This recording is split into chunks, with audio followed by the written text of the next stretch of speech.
Okay, well, we've gone live, Trevor. So we've got a couple of minutes before we really kick off. So we'll just make sure that we introduce this properly when we get in. But to any of you who are just about to join us on Facebook, welcome. This is Thursday's Q&A with myself, Stuart Webb, and Trevor Moore.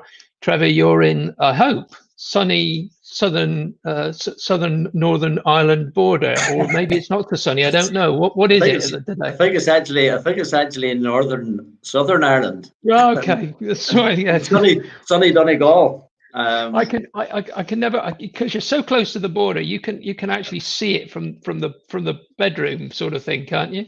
Yeah, it's quite amazing that depending on whichever room in the house I'm sitting in, I get a different signal for my mobile. I could be Vodafone. Right? I can be Vodafone UK in one room, and I can be in Vodafone Ireland in another room. So does that mean you get those dreadful text messages that I always seem to get when I'm traveling abroad, where it sort of pings you every 30 seconds to let you know you've just entered into this thing and you've now got 3 minutes or something daft like that? Yeah, it's not every 30 seconds, but it's definitely a daily occurrence. Wow. And, I have my contract and all set up, so I just ignore them and delete them, Stuart. But yes, it does happen. Wow.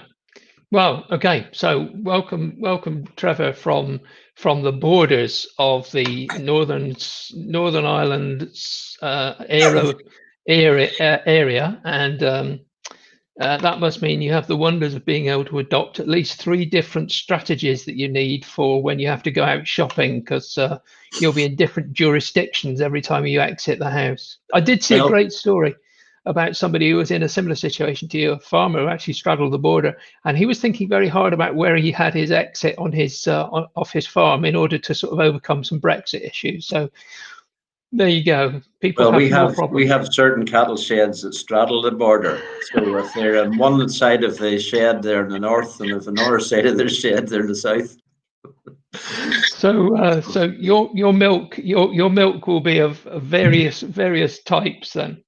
Yes, it's going to be a strange one, but we'll see what happens in the next few weeks on that matter, Stuart. It's a very serious matter, obviously, especially in this area. Okay, so don't know if you can check us, Trevor. We should be live on Facebook. I can't actually see us at the moment, but there again, I'm trying to concentrate on making sure that I understand how the technology around here works. So it says nothing is live yet from Brian, which is a shame. Okay. I can. But he was in a similar situation to you, a farmer who actually straddled the border, and here works. No, I can see yes, you're live on my Facebook, definitely, Stuart. Yeah. Okay, that's lovely. So let's watch out to make sure that we see if any comments come in. But what I was hoping to do today, Trevor, was to just not only answer people's questions, but also to be able to start sort of talking about calls to action. And I think calls to action are really important. And let me just say, from my point of view, I think a call to action is something that a lot of the time we're reticent to put a call to action, both into our marketing, but also into our sales pitch, if you like. When people are talking and sort of pitching to a client, we almost hold back from asking for the business. And it's largely because we're afraid they might say no. But, you know, most prospects are waiting for the opportunity.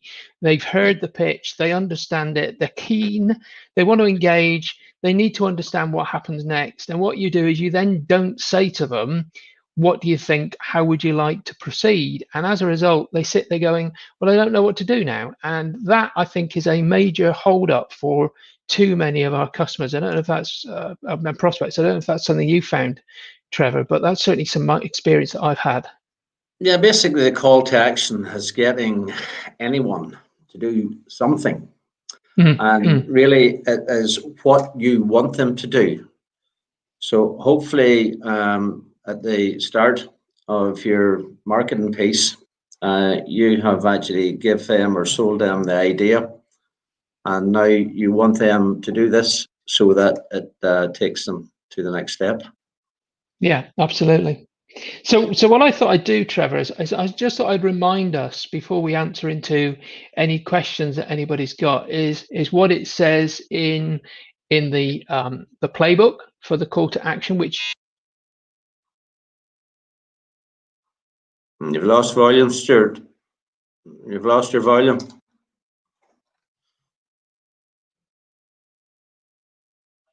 For the call to action, which... You've lost volume, Stuart. You've lost your volume.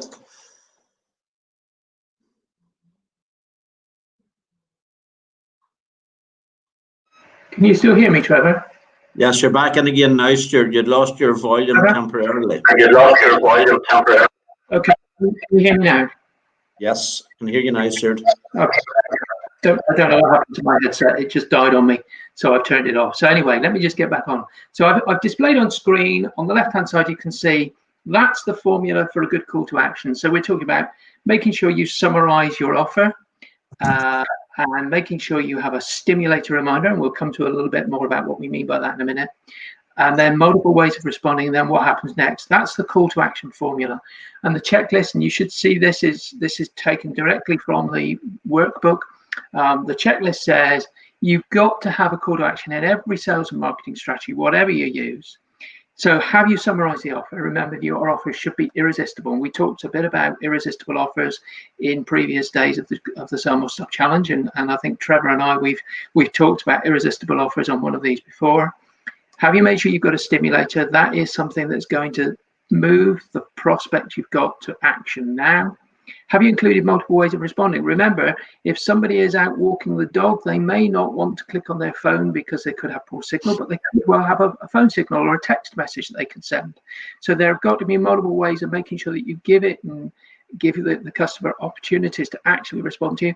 Make it easy. Why are you making it so hard? The Waymish is such a difficult thing for some people to overcome in their thinking. And then make sure you explain what will happen when you take action and respond. And just to sort of go through and make it obvious, if you look through your playbook, you'll see that what we break down are these things within the formula. So for instance, we start off by saying, summarizing the offer, and the example there is given: download a free special report detailing the 7 secrets to saving 5 figures in tax. So it's made obvious. It is free. It's special. Here's the title of the report. So it's clear to the prospect exactly what they're looking for. And then you've got to do it within the next 4 days. That means somebody has to take action soon. They can't leave it for a week. They can't leave it for a month or so. They need to take action within the next 4 days. And then if you look, the examples given in the book sort of talk about giving it a website or to call, which, as I said, some people don't want to respond on the web, some people don't want to respond on a call, but give people options so that they can take either that they want. And then finally, and this is the one I think so many businesses miss out on, you'll be able to apply each of the strategies and secrets to your own business, resulting in huge savings. Do it now. That's the real clincher here. What happens next? This is not something that will be sitting on your shelf. This is something you can take, use today, make it happen. So if you've got an offer which somebody can actually see and use at that time, make it obvious that that's what's going to happen as soon as they do it. That's the summary of a great call to action. Trevor, I don't know if these are the sort of things you talk to your clients about. Yes, very much so. And I think the process, what you've outlined there, is basically a process. It's the guidelines of what you should be doing. And if we look at the summarizing and the offer at the top, what sticks out to me is you are giving them a desire and an emotion. I mean, who does not want to save money in tax? Probably everybody. And what you're actually giving here is a free report of how people can have 7 ways of saving as much as 5 figures in tax. That's the desire, that's the emotion, but that has to be included, as well as the roadmap. What you've outlined there is the roadmap, but then if we delve deeper into the words, we see that you have to have a motive for somebody to take an action. And that is very, very clear and high motive in your summarizing of the offer there, Stuart. Yeah. And I just thought what I'd do is I just take a simple example of something I found this morning in a magazine. So I've just scanned this out of a magazine. So this is a company that's taken a double page spread in this magazine. And what I find amazing, this must have cost them a fortune. And it's a very nice looking, you can see they've got great pictures. They've got some interesting information about how they've got quality standards for 50 years, a safe experience for our customers. They're talking about, is your home ready for a post-lockdown design refresh? And I just looked at this and I thought, it's a great visual experience, but the call to action is here. It's right down at the very bottom. It's surrounded by white text. And what I found so surprising about it is if I sort of blow that up, find inspiration and visit our showroom today. They have given us 2 calls to action. They've given us 2, but I don't think there's a great summary there. For me, there's no great summary. There's no summary of what their offer is. It doesn't mention again the lockdown for a post-lockdown design. It doesn't bring us back to what they started the advert with, which you can see at the top is for a post-lockdown design. So there's no summaries of the offer. They don't give me any time scale. They just say it's open 7 days a week. But it would be great if they said, we have got special offers on. They're available for the next week. Click here or find out more by calling us. And the other thing, I just looked at this and thought, well, once again, there's no what happens next. It doesn't say something like, we'll come and do a free survey, or we'll come and we'll do a free, no obligation, no pressure on you visit in order to sort of design and talk about your options. That for me misses a huge opportunity for these people to actually come back to what it is they're wanting their customer to do. They just say find inspiration, and actually I found enough inspiration by just looking at that advert, so perhaps I don't need to visit them. You can imagine, Trevor, I'm going to write these people a letter after this and perhaps indicate to them they've not done nearly enough with their call to action there that I think is going to give me something to work with. I think the big issue there, Stuart, is that in a lot of advertisements or marketing pieces, people tend to concentrate on putting their name at the top and their address and contact details at the bottom. I believe that you should be using the very top of your marketing piece to really, it's like a headline. It's an ad to the ad, and that's something that should attract attention, because especially in this day and age, we don't have much attention, and you could have 3 to 5 seconds maybe to grab the attention. So I would have it there, and then I would have a call to action. I would probably have 2 call to actions in my marketing piece, at least one after the first line or paragraph, and then another one towards the end of it, Stuart. But just before you continue with that, Stuart, there is a few comments and that coming in. And just would say that Pat Hayes, who sells apparel, finds it hard to get a great headline as it's this luxury item. I think, Pat, very, very much thank you for your question. And I think that Stuart and I will maybe deal with that maybe early this afternoon, because it's on the headline. So we'll maybe let Stuart, you continue with your call to action. Yeah, sure, and I'm more than happy to talk about questions, Trevor, because I think we've done that. When I talked to, and I know Carol has just come in with a WHN. I think what she means is what happens next. Be asking. Yes, that's right. Yeah, what happens next? Yeah. Yeah, I think Carol. Yes, you're right. Yes, it can be to sign up and follow on social. If that's the action you want them to take, absolutely follow it up with action of what you want your customer to do. What you don't want to do is leave them not clear what they want to actually do. In terms of headlines, I'd go back to sorry, I can't remember the name of the person you said that had the headline, Trevor. Pat Hayes. Pat Hayes. Headlines. There's a huge amount of research around headlines. What you need to do, from my point of view anyway, and it goes back to day one, the way to craft a great headline, and there are other of these sessions where we talk about headlines in a lot of detail. When you have a headline, you have to understand your avatar. You have to understand the person who you're trying to sell to, and once you understand their pain, it's much easier to craft a headline. So if you're looking for luxury, your headline focuses on luxury. If they're looking for space in their wardrobe, you focus on the fact that it gives them space in their wardrobe. You have to understand what their pain is, what they're trying to do. That's the way that you address the issues associated with getting a headline. Understand the person's intentions so that you can target their pain. Yes, and I think also the reason, and I wasn't trying to be dismissive to Pat in either way, but what I was looking for was the opportunity to speak about our brilliant new winning headline software, which has just been added to our package in recent weeks, which is whenever you do join up for the full program, is available to each and every one of you. And I have probably never seen anything like it, because by asking you 4 straightforward, simple questions, the software throws up something in the region of between 50 and 100 headlines, which you can choose from and select a number from, and you can test them.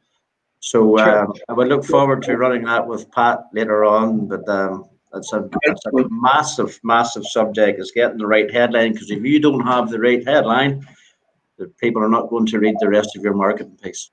Great point, Trevor. Yeah, you're right. The headline generating software is absolutely groundbreaking, and I mean groundbreaking in the very best sense of that.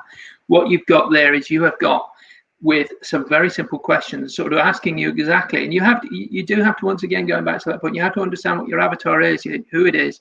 But once you've got those questions fixed in your mind, I'm trying to appeal to this person, I'm trying to give them this. Here's the headline. Here's the deadline that I've got for them. This is the offer. That headline generation spits out hundreds of headlines which are well tested, which we know actually get results very quickly, and they're great headlines. They're just great headlines. I used one the other day, actually. I was really impressed how quickly it spat out ideas that I hadn't thought of, and I sat there and I thought, well, that's a good one. I hadn't even come across that angle, and just copied and pasted. It took me, what, 30 seconds? And there I am with options that I hadn't even dreamed of. Great. Yeah, I see. Where again it's so brilliant is that it's a time saver. It's a bit like all the templates that we have. We don't have to write the letters. All we have to do is put the name in them. We don't have to do so much because it's all done for us. And this is such a time saver, because I do a lot of reading, and I've read many authors who have spent days, if not weeks, 500 to 1,000 headlines to get something that's just what's right. And actually, I'm currently I'm actually audible with Napoleon Hill's new book at the moment, and he wrote over 1,000 lines before he thought of Think and Grow Rich, which is probably the biggest selling book of all time. But he spent days and weeks and whatever. I'm not saying the software will bring up the same headline, but it'll help you cut a lot of the time out and leave you in a position where you've got so many things to test. Do you know, I think you're right with time, though, Trevor, and sort of just coming back to that point, and I think it's an important one to sort of bear in mind. You were talking about sort of templates, and the vault is absolutely filled with those wonderful templates. You're right. Not only are those templates time savers, because you're right, you just have to put in some simple details. There are getting client referrals, there are getting testimonials. All of those templates are available. All you do is fill in the details, but they're tested. That's the other great thing. You're not trying out something which nobody has an idea whether or not it's going to work. These are well tested by hundreds of business people, and they've proven that they work. And so you're not just trusting something which actually you look at it and go, well, I hope this has saved me a bit of time. But you're also allowing yourself to say, I'm getting a bit of time back, but I know this is going to work. This is a great way of getting forward and moving your business quickly into a position where you don't have the uncertainty. Yeah, I think it's essential in this day and age, because we all have so much to do, that we have got these tools and we have got them at hand. And I think it's also very important for those of you who are just going through your 5-day challenge. The 5-day challenge is very, very important, but it's approximately about 20% of the whole Sales Accelerator program. And there is so much content and there's so much good stuff in it. And as Stuart rightly said, it's been tried and tested by over 30,000 businesses. And there's so much at hand for you, so you have to seriously consider getting involved with the rest of the program. So when we're talking today about sort of calls to action, and we're talking about how you can go about ensuring that you get the right call to action in your piece. And I think, Trevor, you were sort of talking. Let's going back to our piece of work that I was talking about here. Yes. Yep. These guys having missed a thing. You're right. Having a call to action at the beginning, sort of setting out what you want people to get from your piece, and then repeating it at the end, I think is clearly where you get to when you're starting to think about this. And I've just said I'm going to be writing to these people later on today, and just basically saying, guys, I think you've missed a trick. I think you haven't managed to maximize the opportunities you've got. But you do have to sort of stand back and look as if you are a customer of your advertising. You have to stand back and think about what it is you try to convey. And if you haven't conveyed a compelling, let's do it now, let's move forward call to action, you have missed a trick with your customer or your prospect. Yeah, I think it's very important that you have the process well identified and set up within your own mind as to what you want the customer to do next. Obviously, as soon as possible, but this is the start of a process. So what you've done, you've hopefully sold them the idea. Now, what's next? Is it something free? Is it a free report? Is it an ebook? Is it a consultation? Is it an interview? Whatever it is, it has to be very clear in your mind, and it is that next step. It's step 2. And then from then you want to have further steps up, because a lot of times your call to action is for something that's free. Well, when you get something that's free, then you want to have something whereby there might be money changing hands and building up your value ladder. But that must be all very clear in your head before you start this process. Carol's asked an interesting question, Trevor, and I think this is interesting. When she's signing an email, be considered a call to action. And I do consider subject lines in emails a call to action. They're the as Trevor was putting it in your marketing piece, they're the initial you want to do with that call to action is get them to open the email. So you're an email with what you want the prospect to do. So open this now, read this now. You have to drive the action for what you want them to do. So it might not be the call to action at the bottom, now make an appointment to speak with me, download your free report. But the call to action of the take action on this email. And so often what you find is people don't actually tell you in the email why they should even bother to read it. And it just gets deleted because, if you're getting 300-400 emails, people nowadays seem to be getting quite ridiculous numbers of emails, particularly getting so many emails coming at them about, here's a free offer. Action from your line. Consider that to be a call to action. To at least open the email. What thoughts on that? Yeah, your voice is just coming and going there at the minute, Stuart. Some of that sound was lost. Maybe just repeat your last couple of sentences, please. So what I was saying to Caro's answer to Caro's question was the call to action of a subject line needs to be to get the email opened. Yes. Have I disappeared? Sometimes. Yeah. Sometimes. I mean, your headline, your subject line is very important, but it can be continued in sometimes into the first line of your email or your correspondence as well, Stuart. I agree, Trevor. I don't think the subject line needs to stop. But what you need to do is drive the customer to open or the prospect to open your email. Yeah, that's the crucial thing, and especially in this day and age where, as I mentioned earlier, the attention span is so short. So it's crucial. It's just the same as a good headline. It takes a lot of thought to get people within 3 seconds to say, hey, I want to open this. And then obviously it's equally as important that your first sentence in your first paragraph keeps the person interested and involved. And not to want to start too often to beat this bush. There are some great playbooks about how to do email marketing that are contained within the core asset a vault, which if you become a subscriber to the core asset, or if you take the option to move on with mentors like myself or Trevor, you will get access to those playbooks, and they will explain in great detail, as the rest of the 5-day challenge has started to show you. Those playbooks talk you through how to put that sort of thing together in an email very concisely. Yes, that's obviously that's stage 2. I mean, stage 1 is the transformation of your marketing piece, and if you follow all the great tips and plans here, you will end up with a fantastic marketing piece.